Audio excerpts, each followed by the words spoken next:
Hello, class. And I'm going to be working with you on lab number 2. Lab number 2 is on density. We know density to equal mass over volume. D equals M over V. So in this lab, we're going to work on this stuff. Okay, so I stayed later, and these are some snapshots of the lab.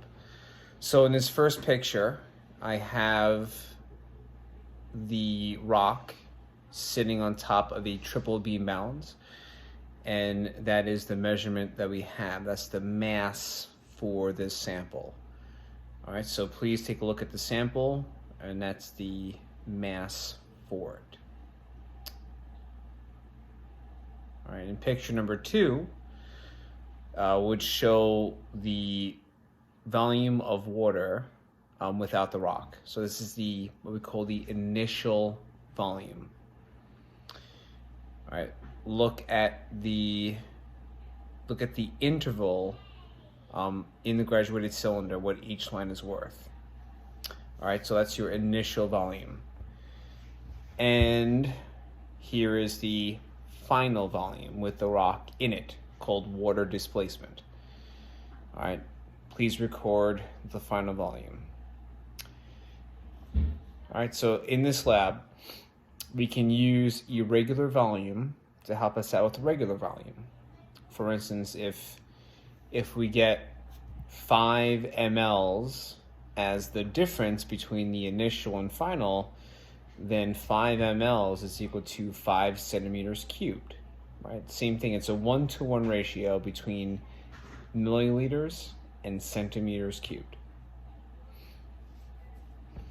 Okay, sample number 2 is this darker rock, and within this darker rock, I put it on the balance. So here is a snapshot of that rock. So take a look at the mass of that. All right, look at each of the riders. Right, you have the lower rider on your balance. Right, that's going to measure it to the nearest whole number and the nearest tenth as well. Then the upper rider is to the nearest tens in terms of 10 grams, 10, 20, 30. And the middle rider is for 100 grams, 100, 200, 300, and so on. All right, so record the mass. All right, next, what I did was I put water into the graduated cylinder, and I took the initial volume. So in this snapshot, please record the initial volume of this sample.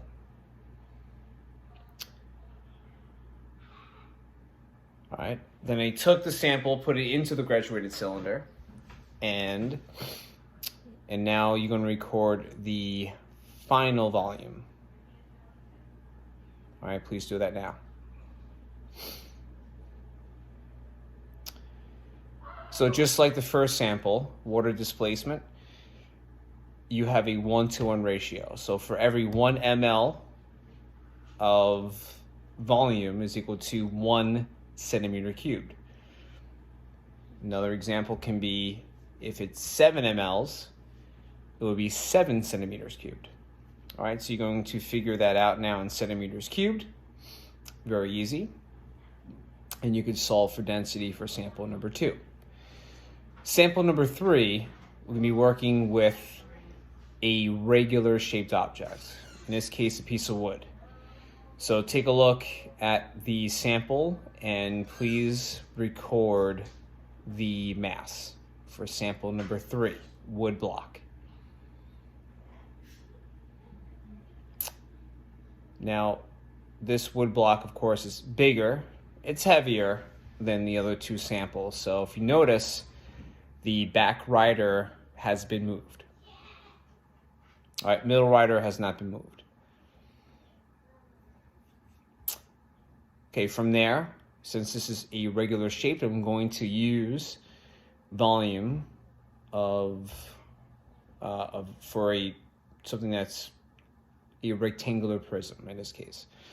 So I'm going with length, width, and height. All right, so the first picture would be its length.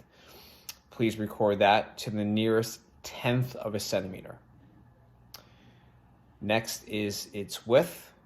Record that to the nearest 1/10 of a centimeter. All right, next picture is the height. Please record that to the nearest 1/10 of a centimeter. Okay, so now if it's length times width times height, which that's the equation for a rectangular prism or a cube in this case, you're going to get that number and begin to plug in your mass and plug in your volume.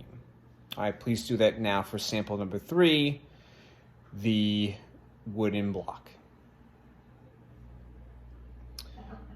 All right, sample 4 is a little difficult. All right, sample number 4, we're going to work with a liquid. Now, in order to get the density of a liquid, we need to take its mass.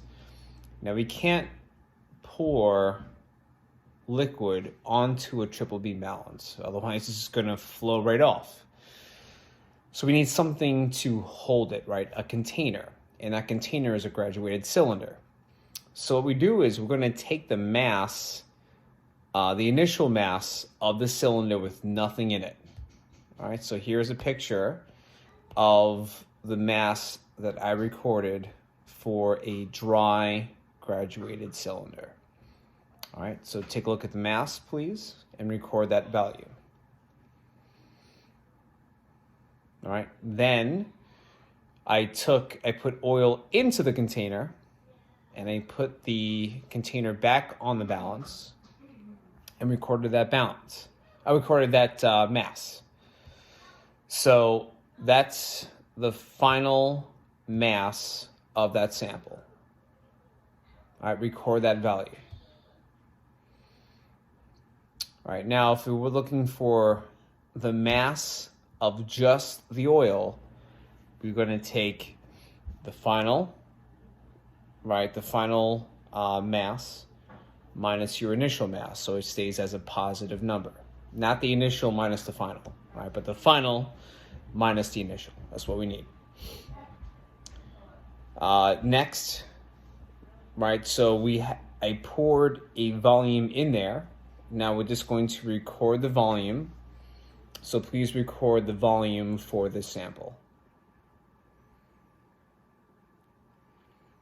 All right, so now we have all the elements. We have the mass, we have the volume that I poured in, and now you're going to work with density. All right, please round all samples, sample 1, sample 2, sample 3, and sample 4 to nearest 1/10, please. All right, so it's going to be to nearest 1/10, and make sure you keep your units for every number. All right, when you're showing the work, show the units, right? Grams per centimeter cubed.